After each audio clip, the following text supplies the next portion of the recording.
మనం ఇప్పుడు present కుసైగూడ PS దగ్గర ఉన్నాం. నందు వరల్డ్ వాళ్ళు ఎవరైతే ఉన్నారో స్కామ్ ఏదైతే ఉందో మరొక బాధితుడు ముందుకు రావడం జరిగింది ఇక్కడ కేసు పెట్టడానికి.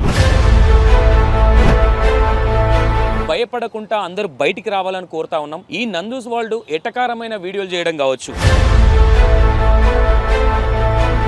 అసలు ఎట్లా పరిచయం ఈ నందు వరల్డ్స్ వాళ్ళు, అసలు ఏం జరిగిందనే విషయాలు మాట్లాడదాం. మధుకర్ జాగర్లమూడి అని డెస్టినీ కన్సల్టెన్సీ వాళ్ళని అప్రోచ్ అయినప్పుడు వాళ్ళు ఏమన్నారంటే జాబ్ తో పాటు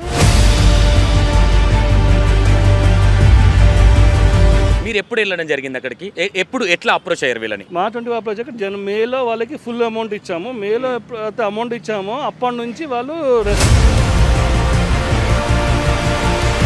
ఫస్ట్ వీసా రూల్స్ మారాయి అని చెప్పారు. సరే రూల్స్ మారాయి కాబట్టి దాని తగ్గట్టు మాకు రిలవెంట్ ఎక్స్పీరియన్స్ జాబ్ ఇవ్వన్నాం. అది ఇస్తామన్నారు. కానీ అయితే కష్టం ఉంది, అక్కడ ఉంది, ఇది వేరేదో చేసుకోండి, పెట్రోల్ బంక్ అన్నారు, కిచెన్లో అన్నారు, షెఫ్ అన్నారు. అయితే ఇక్కడ మీరు అప్రోచ్ అయినప్పుడు నందు గారిని అప్రోచ్ అయ్యారా వాళ్ళ హస్బెండ్ మధుకర్ గారిని అప్రోచ్ అయ్యాం. నందు గారికి యూట్యూబర్ ఇన్ఫ్లుయెన్సర్ అండి. వాళ్ళకి ఇట్లా ఈ బిజినెస్ అని రన్ చేసి 4.5 గంటలు జర్నీ చేసుకుని వెళ్ళి కలిస్తే మాకు అట్లాంటి రెస్పాన్స్ ఇచ్చారు. ఈ విషయం మధుకర్ గారికి చెప్తే రెస్పాన్స్ లేదు. వారం తర్వాత మిమ్మల్ని ఎవరు వెళ్ళమన్నారు, నన్ను అడిగారా? మీరు ఇండియాకి వచ్చిన నుంచి ఎప్పుడన్నా మధుకర్ గారు కానీ నందు ఎవరన్నా మీతో మాట్లాడే ప్రయత్నం ఏమైనా చేసిరా? మేము కూడా ఇక్కడ వచ్చినాక మా పరిస్థితి, మా బతుకులు ఇంతే అనుకుని బాధపడుతూ ఉన్న సమయంలో అక్కడ అన్ని కోట్లు సంపాదించి వాళ్ళు ఎట్లా బతుకుతున్నారు, వాళ్ళకి అన్నం ఎలా ఎక్కుతుందండి? ఇంతమంది బాధితుల ఉసురు తగిలి, ఇంత మా ఆర్తనాదాలు తగిలి వాళ్ళకి ఎందుకు ఎలా ఉన్నారు? పుచ్చిపోయిన యాపిల్స్ అంట. ఏంటండి పుచ్చిపోయిన యాపిల్స్ కంపేర్ చేస్తారు? అంత వెట్టకారమా?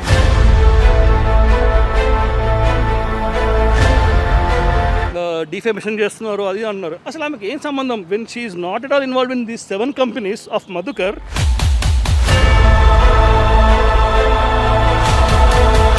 వీళ్ళు నిజమైన బాధితులు అయితే ఎందుకు మాస్కులు పెట్టుకుంటా ఉన్నారు? వీళ్ళు నిందితులు కాదు కదా, బాధితులు వీళ్ళు అని కొంతమంది ప్రశ్నిస్తారు. దీనికి ఏం చెప్తారు మీరు? దీనికి 2 కారణాలు ఉన్నాయండి. ఒకటి ఏంటంటే, మేము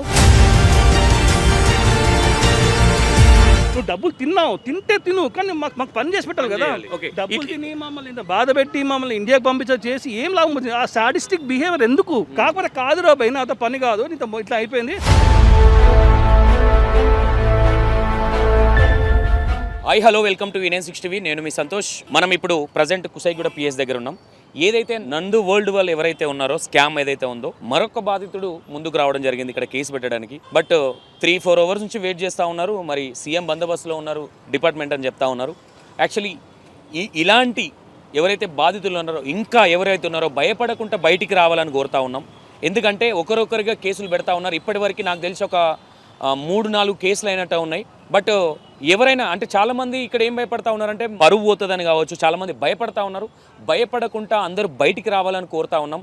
ఈ నందూస్ వరల్డ్ ఎటకారమైన వీడియోలు చేయడం కావచ్చు, ఇంకోటి కావచ్చు. మొన్న నేను ఒక వీడియో చేసినప్పుడు అన్న బాధితులు లేరు కాబట్టి డిక్లరేషన్ ఇవ్వలేదని 100%గా ఈరోజు బాధితుల దగ్గరికే మనం రావడం జరిగింది. సురేష్ ఎవరైతే వీళ్ళని తీసుకెళ్ళి అక్కడ నుంచి దగ్గర ఒక 20 lakhs వరకు వీళ్ళని లాస్ చేయడం జరిగింది. ఆ 20 lakhs అప్పులు తెచ్చుకున్న డబ్బులు వీళ్ళు ఫ్లాట్ అమ్ముకోవడము, అప్పులు చేయడం, బయట ఈరోజు రోడ్డు మీద పడ్డ పరిస్థితులు అనేటివి చెప్పుకోవచ్చు. ఒకసారి సురేష్ గారితో మాట్లాడే ప్రయత్నం చేద్దాం. అసలు ఎన్ని ల్యాక్స్, అసలు ఎట్లా పరిచయం ఈ నందు వరల్డ్స్ వాళ్ళు, అసలు ఏం జరిగిందనే విషయాలు మాట్లాడదాం.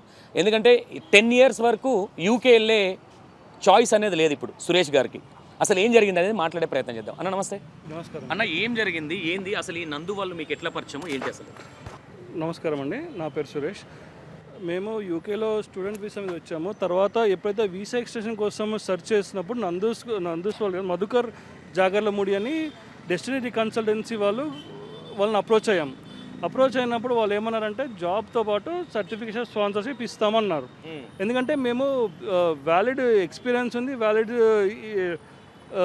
ప్రూఫ్స్ ఉన్నాయి. సో మేము జనరల్గా ఆ ఎక్స్పీరియన్స్ బేస్తోనే వాళ్ళు ఇంటర్వ్యూ చేశాక తర్వాత జాబ్ ఇస్తాం, ఆఫర్ లెటర్ ఇచ్చాక స్పాన్సర్షిప్ ఇస్తా ఉన్నారు. కానీ ఎప్పుడైతే వాళ్ళు ఫస్ట్ 3,000 pounds వేయమన్నారు, దాంట్లో 1,000 pounds ఇండియన్ కరెన్సీలో 1 lakh వేయమన్నారు. 1 lakh వేసాక ఇన్స్టాల్మెంట్స్ లెక్కన వాళ్ళ రమానందన అన్నయ్య అకౌంట్లో, ఇంకా మధుకర్ అకౌంట్లో, ఇంకా వాళ్ళ సబ్సిడరీస్ వాళ్ళ వేరే వాళ్ళ పేర్లు చెప్పిన అకౌంట్లో వేయమన్నారు. కొంచెం కొంచెం లెక్కన 15,500 పౌండ్లు వేయించుకున్నారు. ₹1,00,000 ఇక్కడ, అక్కడ 15,500 పౌండ్లు. ఇవన్నీ ఇంచుమించు వేసుకుంటే 20 లక్షల చిల్లర అవుతుంది ఇప్పుడు ప్రజెంట్. ఎన్ని ఇయర్స్ బ్యాక్ మీరు వేసింది ఇది ఎన్ని రోజుల నుంచి నడుస్తూ ఉంది? 2023 ఐ థింక్ అని చెప్తా ఉన్నారు, 21, 23 అని చెప్తా ఉన్నారు. మీరు ఎప్పుడు వేశారు? మీరు ఎప్పుడు వెళ్ళడం జరిగింది అక్కడికి? ఎప్పుడు ఎట్లా అప్రోచ్ అయ్యారు వీళ్ళని? మేము వీళ్ళని అప్రోచ్ అని మార్చ్ 2024లో అప్రోచ్ అయ్యాము. ఓకే, మార్చ్ 24 అప్రోచ్ అయ్యాక మేలో వాళ్ళకి ఫుల్ అమౌంట్ ఇచ్చాము. మేలో ఎప్పుడైతే అమౌంట్ ఇచ్చామో అప్పటి నుంచి వాళ్ళు రెస్పాండ్ తగ్గించారు. ఇదిగో అదిగో అక్కడ ఉన్న ఏవో చెప్పారు. ఫస్ట్ వీసా రూల్స్ మారాయి అని చెప్పారు. సరే రూల్స్ మారాయి కాబట్టి దాని తగ్గట్టు మాకు రిలవెంట్ ఎక్స్పీరియన్స్ జాబ్ ఇవ్వన్నాం. అది ఇస్తామన్నారు. కానీ అయితే కష్టం ఉంది, అక్కడ ఉంది, ఇది వేరే ఏదైనా చేసుకోండి. పెట్రోల్ బంక్ అన్నారు, కిచెన్లో అన్నారు, షెఫ్ అన్నారు. తర్వాత ఐర్లాండ్లో కూడా ఏది హోటల్ జాబ్ ఇస్తామన్నారు. మేము అన్నాం సార్ మేము చేసింది ఏంది, మీరు ఇచ్చే జాబ్ ఏంది, మా ఎక్స్పీరియన్స్ తగ్గట్టు జాబ్ ఇవ్వండి, మాకు వేరే జాబ్ లేదన్నాం. సరే అన్నారు. డిలే చేసి నెక్స్ట్ ఇయర్ 2025 జనవరిలో కాస్ట్ ఇచ్చారు. అది కూడా అప్లై చేయలేదు. 3 నెలల వరకు అప్లై చేయకపోతే కాస్ట్ ఎక్స్పైర్ అయిపోయింది. ఎక్స్పైర్ అయిపోయినాక దాని మీద వేరే ఇస్తాము, అది ఇస్తాము. 2 నెలల వరకు మాట్లాడలేదు. వేరే ఇస్తాం. మళ్ళీ తర్వాత మేలో ఎప్పుడైతే వాళ్ళ దగ్గరికి సార్ మీరు ఇవ్వకపోతే, మీరు రెస్పాండ్ అయిపోతే మేము పోతాము, మేము తీసుకుంటామంటే అప్పుడు రెస్పాండ్ అయ్యారు. రెస్పాండ్ అయ్యి మేము జూన్ 25లో ఒక కాస్ట్ ఇచ్చారు. ఇచ్చిన వెంటనే అప్లై చేసాం. అప్లై చేసిన వెంటనే రిజెక్ట్ వచ్చింది. హోమ్ ఆఫీస్ నుంచి మెయిల్ వచ్చింది, గవర్నమెంట్ నుంచి. ఇది మళ్ళీ అప్రోచ్ అయ్యాం. అప్రోచ్ అయితే మళ్ళీ వారం 10లో రెస్పాండ్ అయ్యి ఏం కాదండి నేను దాన్ని చూద్దాము, దాన్ని ఎంక్వైరీ చేస్తా అన్నారు. తర్వాత 1 మంత్ తర్వాత ఏమన్నారు, సార్ ఇది ఏదో కంపెనీ వాళ్ళు ఆడిటింగ్ నడుస్తుంది, అందుకే మేము చేయలేము, ఇది వద్దు, ఈ కంపెనీ వద్దు, వేరేది ఇస్తా అని చెప్పి అన్నారు. వేరే తెలిసిన కంపెనీ నుంచి ఇస్తా అన్నారు. తర్వాత ఎప్పుడైతే ఇవ్వట్లేదో మేము బాగా సెప్టెంబర్ అట్లా అప్రోచ్ అయితే మీ పేరు మీద వద్దు, మీ వైఫ్ పేరు మీద వేద్దామన్నారు. మా వైఫ్ పేరు మీద వేస్తారు. మళ్ళీ సేమ్ రిజెక్ట్ అయింది. ఇది కాదు వేరే కంపెనీ ఉంది, prudent health care company last అన్నమాట, దాన్ని ఇస్తా అని చెప్పారు. అది ఇచ్చిన వెంటనే మేము మళ్ళీ రిజెక్ట్ అయిపోయి మాకు పెద్ద మెయిల్ వచ్చింది. మల్టిపుల్ ఫ్రాడ్స్ కింద కన్సిడర్ చేసి మాకు 10 years బ్యాన్ వేస్తారు. యూకేకి మీరు 10 years వరకు యూకేకి వెళ్ళడానికి లేదు ఇప్పుడు ప్రజెంట్. అయితే ఇక్కడ మీరు అప్రోచ్ అయినప్పుడు నందు గారిని అప్రోచ్ అయ్యారా, వాళ్ళ హస్బెండ్? వాళ్ళ హస్బెండ్ మధుకర్ గారిని అప్రోచ్ అయ్యాం. నందు గారు యూట్యూబర్ ఇన్ఫ్లుయెన్సర్ అండి. వాళ్ళకి ఇట్లాంటి ఈ బిజినెస్ అని రన్ చేసేది మధుకర్ గారు. ఇప్పుడు మీరు చూసుకుంటే మధుకర్ గారి పేరు మీద 9 కంపెనీలు ఉన్నాయి, లిస్టెడ్ కంపెనీస్ ఉన్నాయి. దాంట్లో కొన్ని డిజాల్వ్ అయిపోయి, కొన్ని ఇంకా యాక్టివ్ ఉన్నాయి. ఆ active companies destiny consultancy and recruitment consultancy అనే దాన్ని మేము అప్రోచ్ అయ్యాం. దానిలో దాని ఆఫీస్కి వెళ్దామంటే ఆఫీస్ అక్కడ లేదు. అది వర్చువల్ ఆఫీస్. దట్ మీన్స్ వాళ్ళు అక్కడ షేర్డ్ సీటింగ్ తీసుకున్నారు, 4 సీటింగ్ తీసుకున్నారు. ఎప్పుడైనా అపాయింట్మెంట్స్ ఉంటే వాళ్ళు వచ్చి కలిసి వెళ్ళిపోతారు అంతే. బేసికల్ అది వేరే వాళ్ళ కంపెనీ. సో మేము వెళ్ళినప్పుడు మీకు అపాయింట్మెంట్ ఉంటే రండి, లేదు అని వెళ్ళగొట్టేశారు ఎవరైతే మెయిన్ కంపెనీ వాళ్ళు. సో మాకు డెస్టినీ నుంచి ఎటువంటి ఈమెయిల్ రాలేదు, ఎటువంటి అపాయింట్మెంట్ లేదు. సో మీరు అపాయింట్మెంట్ రాండి, వెళ్ళగొట్టారు. ఎక్కువసేపు ఉంటే మళ్ళీ అక్కడ సివిల్ కేసు అవుతుంది. యూకేలో మీరు ఆ మెయిల్ వచ్చిన తర్వాత ఎక్కువసేపు ఉంటే మళ్ళీ ఇంకో కేసు అవుతుంది అక్కడ. ఇప్పుడు ఎట్లా పడతారు, ఎవరు పడతారు, కంపెనీకి వెళ్ళలేరు కదండి. మేము వెళ్ళినందుకు మమ్మల్ని అట్లా పంపించేశారు. మీరు డెస్టినీ నుంచి అపాయింట్మెంట్ ఉంటే రావాలి, లేదంటే వెళ్ళిపోవాలి. మీరు ఏమంటే మీ వాళ్ళతో డెస్టినీ వాళ్ళతో మాట్లాడుకొని అపాయింట్మెంట్ తీసుకుని అన్నారు. సో అక్కడ అంతా మేము 4.5 గంటలు జర్నీ చేసుకొని వెళ్ళి కలిస్తే మాకు అట్లాంటి రెస్పాన్స్ ఇచ్చారు. ఈ విషయం మధుకర్ గారికి చెప్తే రెస్పాన్స్ లేదు. వారం తర్వాత మిమ్మల్ని ఎవరు వెళ్ళమన్నారు, నన్ను అడిగారా, నేను చెప్పానా, నేను చెప్పినప్పుడు మీరు రావాలి, మీ అంతా మీరు వెళ్తాను. మళ్ళీ నేను అన్నాను మీరు రెస్పాండ్ అవ్వట్లేదు, 1 month మీరు రెస్పాండ్ ఇవ్వట్లేదు కదా సార్, మీరు రెస్పాండ్ అయిపోతే మేము ఏం చేయాలి, మా పరిస్థితి ఏంటి అని అడిగాం. అంటే ఇట్లా ఇది ఏదైతే మీకు అక్కడ మెయిల్ వచ్చినాక ఎన్ని రోజుల వరకు లిమిట్ పీరియడ్ ఉంటుంది? ఆ లిమిట్ పీరియడ్లో మీరు ఇండియాకు రిటర్న్ అవ్వకపోతే మీ పైన ఎలాంటి కేసులు అవుతాయి, ఏ విధంగా ఉంటుంది చర్యలు? సార్ మెయిల్ వచ్చినప్పుడు 60 days టైం ఇస్తారండి. 2 months. ఎప్పుడైతే కాసు ఇన్వాయిడ్ రిజెక్ట్ అవుతుందో ఒక ఇమిగ్రెంట్కి కంట్రీ ఒక ఆప్షన్ ఇస్తుంది. బాస్ మీకు సర్టిఫికేట్ స్పాన్సర్షిప్ ఇన్వాల్వ్ అయింది కాబట్టి మీరు ఐదర్ వేరే కాస్ అన్నా తెచ్చుకోండి, స్పాన్సర్షిప్ తెచ్చుకోండి, లేదంటే ఇండియాకి వెళ్ళిపోవాలి. 60 days టైం ఇస్తారు. 60 days లోపల వేరే కాస్ట్ వేసుకుంటే కొత్త వీసా వస్తుంది, మళ్ళీ వీసా ఎక్స్టెన్షన్ అవుతుంది, వెళ్తుంది. 2 years ఉంటుంది, 5 years ఉంటుంది. లేదని పక్షాన ఇండియాకి వెళ్ళిపోవాలి. ఈ గ్యాప్లో మీకు ఈ 60 days గ్యాప్లో ఈ మధుకర్ ఎవరైతే ఉన్నారో ఈయన మీకు అసలు రిప్లై ఇవ్వడం కానీ ఏం అవ్వలేదా మీకు? లేదు సార్. ఓకే. ఇప్పుడు లాస్ట్ మూమెంట్లో అప్డేట్ ఇస్తారు. లాస్ట్ మూమెంట్లో వేరే ఫేక్ కాల్స్ ఇస్తాడు, మళ్ళీ అది ఎక్స్టెండ్ అవుతుంది. ఫేక్ కాల్స్ ఇస్తారు. ఓకే. దానివల్ల మాకు మల్టిపుల్ ఫేక్ కాల్స్ అవడం వల్ల మాకు హోమ్ ఆఫీస్ నుంచి బ్యాన్ పడింది.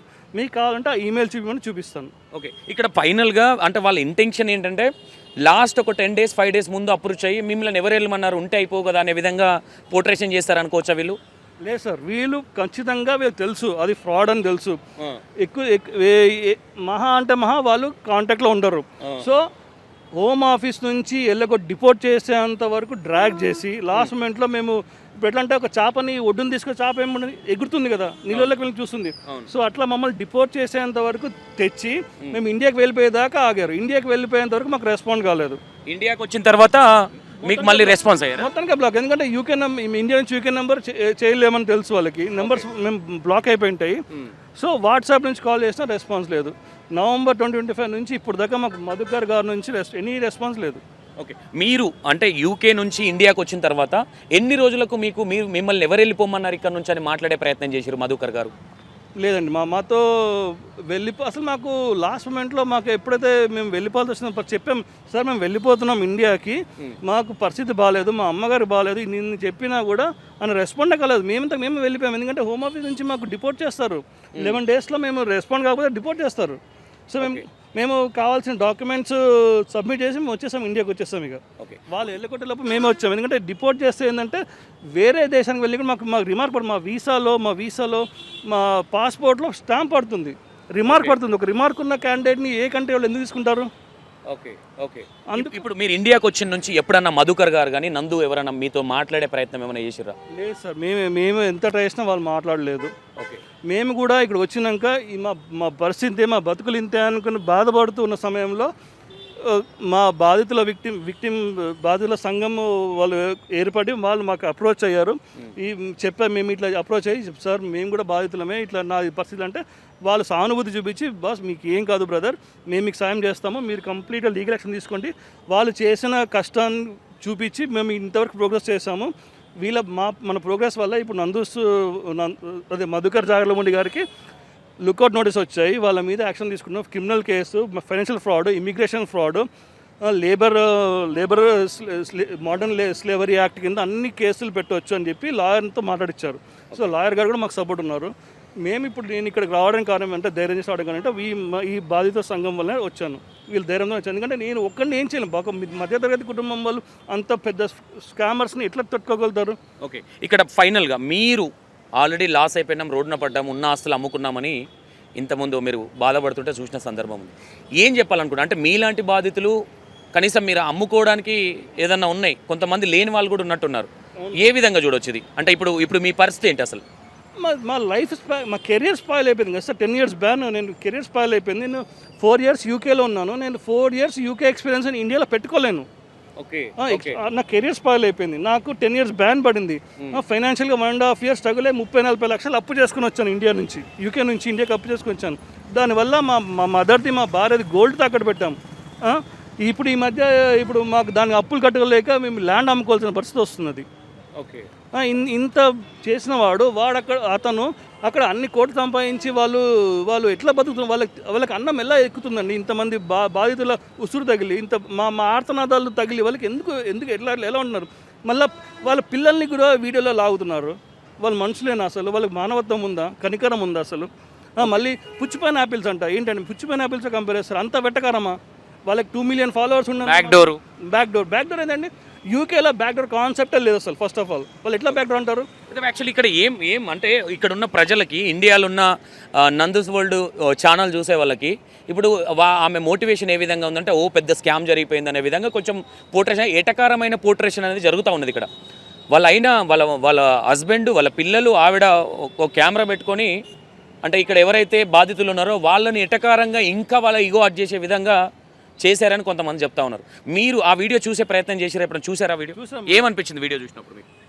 వీడియో చూస్తే నాకు నవ్వు వచ్చిందండి ఫస్ట్ ఆఫ్ ఆల్. ఎందుకంటే మేము అప్రోచ్ అయ్యింది డెస్టినీ రిక్రూట్మెంట్ కన్సల్టెన్సీ మధుకర్ జాగర్లముడిని అప్రోచ్ అయ్యాము.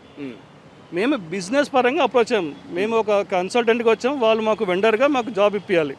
ఓకేనా? దానికి ఫీజు ఛార్జ్ చేస్తారు అంతే. It's a business deal. ఓకేనా, ఎంప్లాయ్మెంట్ డీల్. సో మేము వాళ్ళని కలిసాం.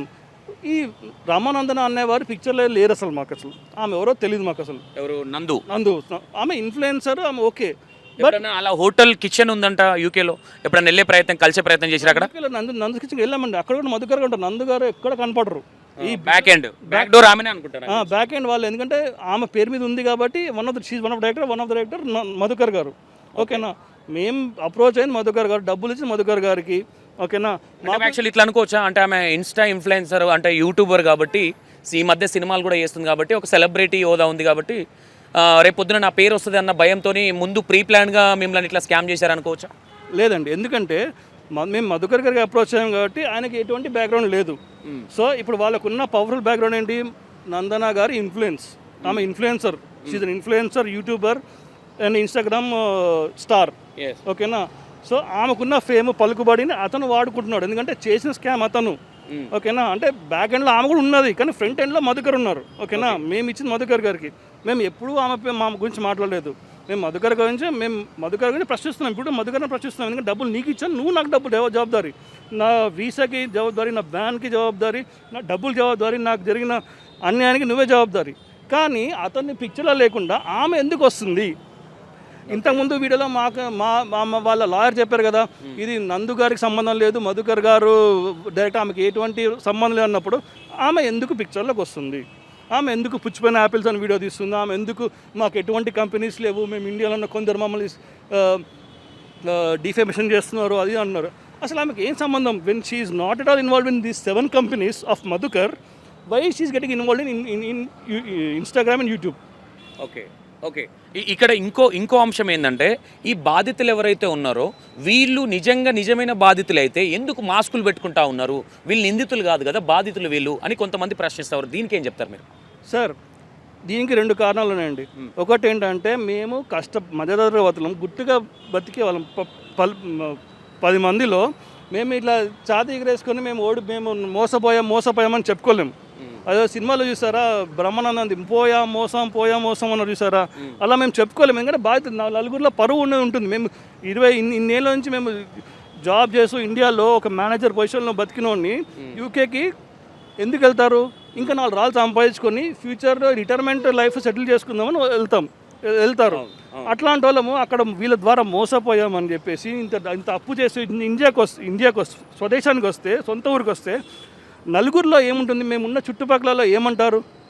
ఎటకారం అనేది ఉంటుంది, ఎగతాళి అనేది ఉంటుంది, పరువు ఎగతాళి ఉంటుంది. ఎందుకంటే మన చుట్టుపక్కల అందరూ ఎదిగి ఉన్నారు, నువ్వు ఒక్కడే మోసపోయి అంటారే వీడు ఇంతే అని అనుకుంటారు లేదా? దానివల్ల మా పేరెంట్స్కి అవమానం, మా చుట్టుపక్కల మా బంధువులకు అవమానం. ఇది ఒక రీజన్ అయితే. ఇంకోటి ఏంటంటే, వాళ్ళు ఎన్నో కోట్లు స్కామ్ చేశారు. నాలాంటి వాడు మా మధ్యగడితో వ్యక్తి పబ్లిక్లో ఓపెన్ అయ్యారనుకోండి, మా సేఫ్టీకి రిస్క్ ఉండదండి. అంటే థ్రెట్ ఉంది అనుకోవచ్చా మీకు? అంటే వీళ్ళ వల్ల ఏమైనా థ్రెట్ కాల్స్ కానీ ఏమైనా వస్తూ ఉన్నాయి అనుకోవచ్చా? మీరు చూసినట్టయితే యూట్యూబ్లో పెద్ద ఇన్ఫ్లుయెన్సర్కే థ్రెటనింగ్ కాల్స్ వచ్చాయి. ఓకే, ఇప్పుడు చూసుకుంటే one of the person UK citizen, అతను ఫేమస్ ఇన్ఫ్లుయెన్సర్, యూట్యూబర్ ఇన్స్టాగ్రామ్ అతని పేరు నేను తీసుకోలేను, కానీ ఇప్పుడు చెప్పింది ఎవరో తెలుసు అందరికీ. అట్లాంటి పెద్ద మనిషికే కాల్స్ వచ్చాయి, థ్రెటనింగ్ కాల్స్ వచ్చాయి. వాళ్ళ పేరెంట్స్ని అది చేస్తాం ఇది చేస్తాం అని అంటున్నారు. అఫ్కోర్స్ ఆయన పెద్ద బిగ్ షాట్ కాబట్టి ఈ కెన్ హ్యాండిల్ ఇట్. మా లాంటి వాళ్ళ పరిస్థితి ఏంటి? రేపు పొద్దున ఒకరిని వెళ్తున్నా వెనక నుంచి ఏమైనా చేస్తే భయం అనేది ఉంది మీకు? ఉంటుంది, మరి ఎవరికైనా ఉంటుంది. ప్రాణం అంటే ఎవరికి? ప్రాణం ముఖ్యం కదండి ఎవరికన్నా. ఇప్పుడు మా ఫ్యామిలీ మీద అటాక్ చేస్తే ఇక్కడ ఇండియాలో కంపెనీస్ లేవు, మాకు ఎక్కడున్నాయి ప్రూఫ్లు చూపియండి అనే విధంగా ఒక వీడియో రిలీజ్ చేసింది ఆమె. ఇదొక సోషల్ అవేర్నెస్ వీడియో అని ఒక ఇన్స్టాగ్రామ్లో నందు గారు ఒక వీడియో పెట్టారు.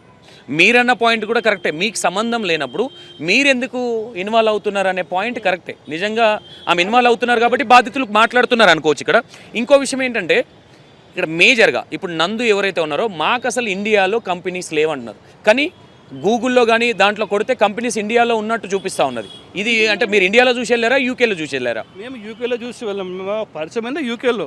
ఓకే, వాళ్ళు కానీ ఇప్పుడు తెలిసింది ఏంటంటే, చాలామంది బాధితులు చూసినప్పటి నుంచి వాళ్ళు ఈ స్కామ్ ఈ బిజినెస్ ఎప్పటి నుంచి నడిపిస్తున్నారు. 2021లో నుంచి ఇండియా నుంచి స్టార్ట్ చేసి యూకేలో 2020 డెస్టినీ కంపెనీ స్టార్ట్ చేస్తారు. ఇక్కడ నుంచి ఇక్కడ బేస్ పెట్టుకొని వాళ్ళు యూకేలో ఎస్టాబ్లిష్ అయ్యారు. యూకే, యుఏఈ, తర్వాత ఇండియా, మళ్ళీ ఇది కాకుండా మళ్ళీ వాళ్ళ ఒకటి వాట్సాప్ గ్రూప్ ఉంటుంది. మధుకర్ గారు పెట్టే వాట్సాప్ గ్రూప్లో దాంట్లో ఓన్లీ అడ్మిన్సే మెసేజ్ చేయగలరు. మన లాంటి పార్టిసిపెంట్ మెసేజ్ చేయలేదు. దాంట్లో ఎప్పుడు నోటింగ్ పడుతూ ఉంటుంది. ఆస్ట్రేలియాలో ఉన్నారు, ఐర్లాండ్, మళ్ళీ యూరోప్ మొత్తంలో ఓపెనింగ్స్ పెడతారు. అతను మధుకర్ జాగర్లా అసలు ఏం చేస్తాడు? యూకేలో ఏం చేస్తాడు? ఆయన జాబ్ ఏంది అక్కడ? అది చెప్పాలంటే మాకు తెలిసిన మరి కదా ఒక కన్సల్టెన్సీ కంపెనీ రన్ చేస్తున్నారని తెలిసిందండి. అతను he is an CEO of Destiny, అంటే one of the director owner of Destiny consultant recruitment consultancy firm run చేస్తున్నారు. ఓకేనా, అది మాకు తెలిసింది. వీసాలు జాబు ఇంకా స్పాన్సర్షిప్ ఇప్పిస్తామని చెప్తారు. ఎందుకంటే దట్స్ ఒక రిక్రూట్మెంట్ కంపెనీ అంటే అదే కదా, ఒక పర్సన్ ఒక క్యాండిడేట్ని ఒక కంపెనీకి అటాచ్ చేస్తారు మిడిల్ మ్యాన్ వాళ్ళు. సో అదే పని చేస్తామని చెప్పేసి డబ్బులు తీసుకున్నారు. వాళ్ళు డబ్బులు తీసుకొని మోసం చేస్తారు. ఒక జెన్యూన్ రిక్రూట్మెంట్ ఏజెన్సీ ఏంటంటే డబ్బులు కన్సల్టెంట్ తీసుకోదు. ఒక క్యాండిడేట్ని, ఒక వర్త్ఫుల్ టెక్నికల్ క్యాండిడేట్ని కంపెనీకి ఇచ్చినప్పుడు కంపెనీ వాళ్ళు వీళ్ళ సర్వీస్ మెచ్చుకొని వాళ్ళకి డబ్బులు ఇస్తారు. ఓకేనా, మా దగ్గర తీసుకోకూడదు. అతను డబ్బులు తీసుకుని పని చేశాడా? అది లేదు. నువ్వు డబ్బులు తింటే తిను, కానీ మాకు పని చేసి పెట్టాలి కదా. డబ్బులు తిని మమ్మల్ని ఇంత బాధ పెట్టి మమ్మల్ని ఇండియాకి చేసి ఏం లాభం వచ్చింది? ఆ సాడిస్టిక్ బిహేవియర్ ఎందుకు? కాకపోతే కాదురా భయ్, నాతో పని కాదు, నీతో ఇట్లా అయిపోయింది, 16,500 పౌండ్లు కట్టావు కదా, నాకు నీకు ఈ సంవత్సరం తిరిగిన పనికి నాకు 3,000 పౌండ్లు 4,000 పౌండ్లు ఖర్చు అయింది, మిగతా నీకు ఇచ్చేస్తున్నా భయ్, నాతో కాదు అట్లా చెప్పిందా? లేదు. లాస్ట్ మూమెంట్ వరకు మమ్మల్ని డ్రాగ్ చేసి మేము ఇండియాకి వెళ్ళిపోయిన పరిస్థితి వచ్చిందండి. ఓకే ఇప్పుడు ఇక్కడ మేజర్గా అంటే వీళ్ళ నందువల బాధితులు ఓన్లీ ఇండియాలోనే ఉన్నారా? ఇంకా వేరే వేరే దేశాలలో కూడా ఉన్నారు? వీళ్ళు ఫస్ట్ స్కామ్ స్టార్ట్ చేసింది అక్కడే అని కొంతమంది చెప్తా ఉన్నారు. ఈ విషయాలు ఏమన్నా మీకు తెలుసా? సార్, నాకు తెలిసినంత వరకు అయితే నేను ఇండియా పర్సన్ని యూకేలో స్కామ్ అయ్యాను. మాకు తెలిసిన బాధితుల సంఘంలో కూడా చాలామంది ఇండియన్స్ ఉన్నారు, తెలుగు వాళ్ళు, మోస్ట్లీ తెలుగు వాళ్ళే ఉన్నారు. ఐదర్ ఇండియన్స్ అంటే ఇండియాలో ఉన్నవాళ్ళు, ఐదర్ ఇండియన్స్ యూకేలో ఉన్నవాళ్ళు. ఇప్పుడు కొంతమంది యూకేలో ఉన్నారు, కొంత ఇండియాలో ఉన్నారు. ఇది కాకుండా రీసెంట్గా మీరు వీడియో చూస్తున్నట్టయితే పాకిస్తాన్ అతన్ని కూడా స్కామ్ చేస్తారు. పాకిస్తాన్ స్కామ్, గుజరాత్లో స్కామ్ చేస్తారు, నార్త్ ఇండియన్ స్కామ్ చేస్తారు. ఇవి తెలిసిన వాటికి యాజ్ ఎ యూట్యూబ్ మీడియాలో సోషల్ మీడియా తెలిసిన వాటికి, తెలియని వాళ్ళు బాధపడుతూ భయపడుతూ డిప్రెషన్లో వెళ్ళిపోయిన వాళ్ళు ఇంకెంతమంది ఉన్నారో తెలియదు. మరి నేనైతే నా పర్సనల్గా నేను 1.5 year యూకేలో డిప్రెషన్లో ఉన్నాను, ఇంకా 6 months ఇక్కడ డిప్రెషన్లో ఉన్నాను. నాకు ఈ విక్టిమ్ గ్రూప్ తెలియకపోయింటే నేను ఇంకా డిప్రెషన్లో ఉండేవాడిని. మ్యాక్సిమం ఈ బాధితుల గ్రూప్లో ఎంతమంది ఉంటారు బాధితులు? సార్, బాధితులు 20 మంది నుంచి 30 మంది దాకా ఉంటారండి. అందులో మినిమం అమౌంట్ ఎంత లాస్ అయిన వాళ్ళు? మినిమం ల్యాక్స్లలోనే ఉన్నారు కదా అందరు? ప్రతి ఒక్కరు మినిమం నుంచి 15 to 20 lakhs తక్కువ లేరండి ఒక్కొక్క పర్సన్ నుంచి. దాంట్లో అంటే లెక్కేసుకోండి, ఒక సగటున సరే తక్కువకే వెళ్దాం, 15 లక్షలు అనుకోండి, మనిషికి 15 లక్షలు అనుకోండి, 20 మంది అంటే ఎంత అండి? Almost 2.5 crores. ఇక్కడ మేము చిన్న గ్రూప్ ఫామ్ అయినా మాకే 2.5 crores అంటే మాలాంటి గ్రూప్స్ ఇంకా ఎన్ని ఉన్నాయి? పాకిస్తాన్ అతని వాడికి అదే 1,20,000 pounds అంటే సుమారు 1,40,00,000 స్కామ్ అతనికి. ఓన్లీ పాకిస్తాన్ ఒక్కరికి 1,40,00,000. మీరు ఆ వీడియో చూస్తే తెలుసు, ఆయన క్లియర్గా చెప్పారు కదా. ½ an hour వీడియో ఉంది అతనిది. 4 కన్సల్టెంట్స్ అతన్ని తీసుకుని 4 అతన్ని స్కామ్ చేసి అతని కంపెనీలోకి వెళ్ళి లాగిన్ తీసుకుని అతను చేశారు 4కి. మళ్ళీ ఆ పాకిస్తాన్ వాళ్ళ రిలేటివ్స్కి చేపిస్తామని చాలా మంచిగా 16,000 pounds ఇస్తున్నారు. 16,000 per person అంటే 8 కాస్ట్లు ఇప్పిస్తాను. ఎంత తీసుకుని 16 into 8 ఆల్మోస్ట్ 1,20,000 pounds తీసుకున్నారు. ఇప్పుడు ఇక్కడ కుషాయిగూడ పిఎస్కి వచ్చారు కదా, సిఏ గారు ఏం చెప్తా ఉన్నారు? ఏమని కేసు పెట్టబోతున్నారు? లోపలికి వెళ్తే ఏం చెప్పారు అసలు? మేము ఇట్లా ఆఫీస్కి వెళ్ళాక నాకు ఫస్ట్ టైం అండి పిఎస్ కాదు, నాకు ఏం చేయాలో తెలియదు. నాకు మా విక్టిమ్ సోదరుడు ఒకతను హెల్ప్ చేస్తారు ఈ విషయంలో. లోపలికి వెళ్ళాము, రిసెప్షన్లో మేడంని అడిగాము. మేడం కానిస్టేబుల్ అనుకుంటా, తెలియదు. ఆమెను అడిగితే మా పరిస్థితి అని చెప్తే మీరు రిపోర్ట్ రాయండి పేపర్ మీద, అది తీసుకెళ్ళి సిఐ గారికి ఇద్దాం రాసాము. రాసాక కొద్దిసేపు సిఐ గారు వచ్చారు కొన్ని గంటల తర్వాత. ఆయన కలిస్తే ఇది ఇది యూకే మ్యాటర్ కదా అన్న. లేదు సార్, మేము ఇది 1 year 1 lakh ఇక్కడ కట్టాము, మిగతాది పౌండ్స్లో అక్కడ కట్టాము అని చెప్పాము. ఇది దీనికి ప్రూఫ్స్ అటాచ్ ఎవిడెన్స్ అటాచ్ చేయండి అని చెప్పి అక్కడ అతను వెళ్ళిపోయారు. ఓకే, అంటే మ్యాక్సిమం ఇప్పుడు పోలీస్ డిపార్ట్మెంట్ కూడా ట్విట్టర్లో పెట్టడం జరిగింది. అంటే ఇలా ఈమె నందూస్ వరల్డ్ వాళ్ళ బాధితులు ఎవరైతే ఉన్నారో ఆ కేసులు తీసుకుంటామని పెట్టారు. అంటే మీకేమనిపిస్తూ ఉన్నది, కేసు తీసుకునే వాటం కనిపిస్తూ ఉందా ఇక్కడ కుషాయిగూడ పిఎస్లో, లేదంటే నెగ్లెక్ట్ చేస్తూ ఉన్నారు అనుకోవచ్చు? మేము వచ్చింది 3:30కి వచ్చామండి, ఇప్పుడు దాకా వెయిట్ చేసాము. ఇప్పుడు కొద్ది క్షణాల ముందు, అంటే ఒక అరగంట ముందు లోపలికి వెళ్తే సిఏ గారు అది బందోబస్తులో తిరుగుతున్నామన్నారు. ఆయన ఇంకా 7:48 అయిపోయిందండి ఇప్పుడు. ఆయన ఇంకా ఎస్ఐ గారు, సిఐ గారు వీళ్ళ most of the staff are under CM బందోబస్తులో ఉన్నారు. నాకు తెలిసి ఇప్పుడు మేము వెళ్ళిన టైం బాగాలేదో, లేకపోతే మళ్ళీ వాళ్ళు ఉన్నారో, ఇప్పుడు వెళ్తే పని కాలేదు. మండే వెళ్ళి ఎస్ఐ గారు కానీ కానిస్టేబుల్ కానీ మాట్లాడే విధానం ఎట్లా ఉంది? అంటే రెస్పాన్స్, అంటే రెస్పెక్ట్గా రెస్పాన్స్ ఇస్తూ ఉన్నారా, లేదంటే నెగ్లెక్ట్ చేస్తూ ఉన్నారా అనుకోవచ్చా? ఫ్రాంక్గా చెప్పాలంటే అండి, నాకు ఎవరిని కలవాలో అర్థం కాలేదు. రిసెప్షన్ మేడంని అడిగాము, ఆమె నా కంప్లైంట్ తీసుకొని సిఏ గారికి డైరెక్ట్ కనెక్ట్ చేస్తారు. సిఏ గారు మాత్రం ఈ మాట చెప్పేసి ఆయన సీఎం వెళ్ళిపోయారు. చేద్దామని చెప్పారా? అది ఏమంటారు, కంప్లైంట్ ఎవిడెన్స్ ఇచ్చి ఇవ్వండి అన్నారు అని వెళ్ళిపోయారు. అతను పని మీద వెళ్ళిపోయారు. నేను మళ్ళీ తర్వాత వెళ్తే లోపల వెళ్ళకూడదు, బయట వెయిట్ చేయండి అన్నారు. ఆ పని బయట వెయిట్ చేస్తున్నాం. ఓకే, ఫైనల్గా నందూస్ వరల్డ్ వాళ్ళకి ఏం చెప్దాం అనుకుంటున్నారు? ఇలాంటి అంటే ఇంకా బాధితులు ఉన్నారు కాబట్టి వాళ్ళకి ఏమైనా చెప్పాలనుకుంటున్నారా? ఫైనల్గా ఏం చెప్దాం అనుకుంటున్నారు? నందూస్ వరల్డ్గా సార్ మళ్ళీ ఇది చెప్తున్నాను, నందూస్ వరల్డ్కి నాకు సంబంధం లేదు. నేను మధుకర్ గారికి డబ్బులు ఇచ్చాను, మధుకర్ గారే జవాబుదారీ కావాలి. వాళ్ళ భార్య ఎందుకు బయటకు వస్తున్నారో మాకు తెలీదు, వాళ్ళ లాయర్లు ఎందుకు వస్తున్నారో మాకు తెలీదు. ఆయన జవాబు ఆయన నిజంగానే ఆయన జెన్యూన్ అయితే మేము ఫ్రాడ్ అనిపిస్తే ఆయన బయటకు వచ్చి చెప్పమనండి. మేము అదే, మీరు జవాబుదారీ ఇవ్వాలి. మీరు ఇవ్వలేదంటే మీరు ఒప్పుకున్నట్టే. ఓకే, మీరు ఒప్పుకుంటే మేము లీగల్ యాక్షన్ తీసుకుంటాం.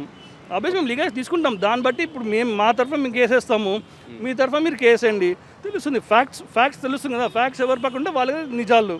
వాళ్ళ లాయర్ గారు చెప్తా ఉన్నారు కదా, ఇక్కడ ఏం వర్తించవు నందూస్ వాళ్ళకి, ఎందుకంటే అది యూకేలో జరిగిందని ఒక వీడియో రిలీజ్ చేయడం జరిగింది. అంటే గుమ్మడికాయలు దొంగేవాడు అంటే భుజాలు పునుక చూసినట్టు అనిపించింది. అంటే బెదిరించే ప్రయత్నాలు చేస్తూ ఉన్నారు అనుకోవచ్చా? మీడియాను కావచ్చు, ఎవరైతే బాధితులను కావచ్చు బెదిరించే ప్రయత్నాలు చేస్తూ ఉన్నారు నందు గారు అనుకోవచ్చా? లాయర్ని అడ్డం పెట్టి అంటే డిఫేమేషన్ వేస్తా అని చెప్పి ఇట్లా బెదిరిస్తా అంటే వాళ్ళు చేయమండి, వాళ్ళ యాక్షన్ తీసుకుంటామంటే ఇవన్నీ చెప్పరు. ఎవరికొకరు ఒక పని చేయగల వాళ్ళు బయట చెప్పరు.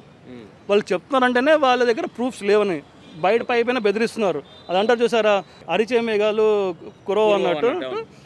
వాళ్ళు చెప్పుకున్నారంటే వాళ్ళ దగ్గర బలం లేదు. వాళ్ళు only they are using social media influence and Nandu గారి ఇన్ఫ్లుయెన్స్నే చూస్ చేసుకొని సప్రెస్ చేయడానికి చూస్తున్నారు మ్యాటర్. కానీ మా దగ్గర ప్రూఫ్స్ ఉన్నాయి కాబట్టి మేము భయపడేదే లేదు. ఓకే, లేదు మధుకర్ గారు ధైర్యం ఉంటే, మళ్ళీ ఇది చెప్తాను, ఇంతకుముందు ఇంటర్వ్యూలో ఇదే చెప్తాను, మధుకర్ గారు ధైర్యం ఉంటే అతను నిజంగా తప్పు చేయకుండా జెన్యూన్ పర్సన్ అయితే వచ్చి మాట్లాడమండి. మా ఇండియాకి వచ్చి మాకు ఫేస్ మాట్లాడకపోయినా అట్లీస్ట్ వాళ్ళ భార్య ఇన్ఫ్లుయెన్సర్ ఉన్నారు కదా, వాళ్ళ ఛానల్లో చెప్పమనండి. తప్పు చేయలేదు, నేనేం చేయలేదు, నా ప్రూఫ్స్ ఉన్నాయని చెప్పమనండి. Okay, right, thank you. ఇది మొత్తం మీద నందు ఎవరైతే ఉన్నారో అసలు నందుకు మాకు సంబంధమే లేదు, నందు ఇన్వాల్వ్ అయ్యి దీన్ని వేరే విధంగా తీసుకెళ్తా ఉన్నారు, లాయర్తో బెదిరించే ప్రయత్నాలు చేస్తూ ఉన్నారు, మాకు థ్రెట్ అని ఉంది అని కూడా చెప్తా ఉన్నారు. ఇది ఏదైతే పిఎస్ కుషాయిగూడ పిఎస్ ముందున్నాం మనం ఇప్పుడు ప్రజెంట్, ఈ డిపార్ట్మెంట్లో కూడా కంప్లీట్ చేయడానికి వస్తే సీఎం బందోబస్తులో ఉన్నారని చెప్తా ఉన్నారు. మరి మండే గిట్లా మీట్ అవుతారా, లేదంటే రేపు గిట్లా, ఈరోజు సాటర్డే కాబట్టి రేపు కానీ ఎల్లుండి కానీ తీసుకుంటారా ఏంటి అనేది. ఎందుకంటే ఆల్రెడీ ట్విట్టర్లో కూడా చూస్తూ ఉన్నాం. ఎందుకంటే డిపార్ట్మెంట్ మేము కంపల్సరీ యాక్షన్ తీసుకుంటాం, వీళ్ళ మీద ఏదున్నా ఎవరైతే బాధితులు ఉన్నారో కంప్లైంట్స్ తీసుకుంటామని చెప్పారు. కాబట్టి మేబీ ఒకసారి చూసే ప్రయత్నం చేద్దాం, మ్యాక్సిమం మళ్ళీ ఒకసారి కూడా ఇక్కడికి వచ్చే ప్రయత్నం చేద్దాం. అండ్ సిఐ గారు లేరు కాబట్టి సిఐ గారితో కూడా ఉంటే మాట్లాడదాం అనుకున్నాం. ఇంకో విషయం ఏంటంటే నందు ఎవరైతే ఉన్నారో వాళ్ళు తప్పే చేయనప్పుడు ఎందుకు మాట్లాడట్లేదని బాధితులు ప్రశ్నిస్తూ ఉన్నారు, క్వశ్చన్ చేస్తూ ఉన్నారు. సరే, వాళ్ళు వేరే మీడియాతో మాట్లాడకపోయినా వాళ్ళ యూట్యూబ్ ఛానల్లో మాట్లాడాలి కదా వాళ్ళు తప్పు చేయనప్పుడు అనే విధంగా చెప్తా ఉన్నారు. సీరియస్గా ఈ ఇష్యూ పెద్దగా అయ్యేటట్టుంది, మొత్తం మీద అయింది ఆల్రెడీ. ఇది మరి నందు గారు కావచ్చు, వాళ్ళ హస్బెండ్ మధుకర్ గారు కావచ్చు, దీనికి కంపల్సరీగా రెస్పాన్స్ ఇవ్వాలి. ఈ బాధితులు ఎవరైతే ఉన్నారో ఇక్కడ కాకుండా వీళ్ళకు యూకేలో మంచి మందిని ముంచిన డబ్బులతోని కావచ్చు, ఇంకోటి కావచ్చు విల్లాలు కట్టుకున్నారనే విషయాలు కూడా తెలుస్తూ ఉన్నాయి. కాబట్టి ఈ వీళ్ళ ఉసురు ఏదైతే ఉందో ఇది తలిగి వాళ్ళే చెప్తా ఉన్నారు, మా ఉసురు ఏదైతే ఉందో వాళ్ళు తలిగి వాళ్ళు ఆల్రెడీ వాళ్ళ ప్రాబ్లం జరుగుతుంది అనే విధంగా కూడా చెప్తా ఉన్నారు. ఇంకో విషయం ఏంటంటే మధుకర్ ఎవరైతే ఉన్నారో మధుకర్ అనే వ్యక్తి ఇక్కడ ఇండియాలో కంపెనీలు లేవన్నారు కదా, ఆల్రెడీ ఏదైతే క్రోమ్లో కొట్టి చూసినా వస్తూ ఉన్నాయి, ఇవేంటి అని కూడా క్వశ్చన్ చేస్తూ ఉన్నారు. ఈ ప్రతిదానికి నందు కావచ్చు మధుకర్ కావచ్చు దీనికి ఆన్సర్ ఇవ్వాలనే విధంగా క్వశ్చన్ చేస్తూ ఉన్నారు. చూద్దాం ఎక్కడి దాకా వెళ్తుంది ఈ ఇష్యూ. మరి ఎంతమంది బాధితులు, ఇప్పటికే 3-4 కేసులు పెట్టడం జరిగింది హైదరాబాద్ కావచ్చు, వరంగల్ కావచ్చు సోకాల్డ్. బట్ ఇంకెంతమంది బాధితులు బయటకు వస్తారనేది చూసే ప్రయత్నం అయితే చేద్దాం. Right, thank you so much.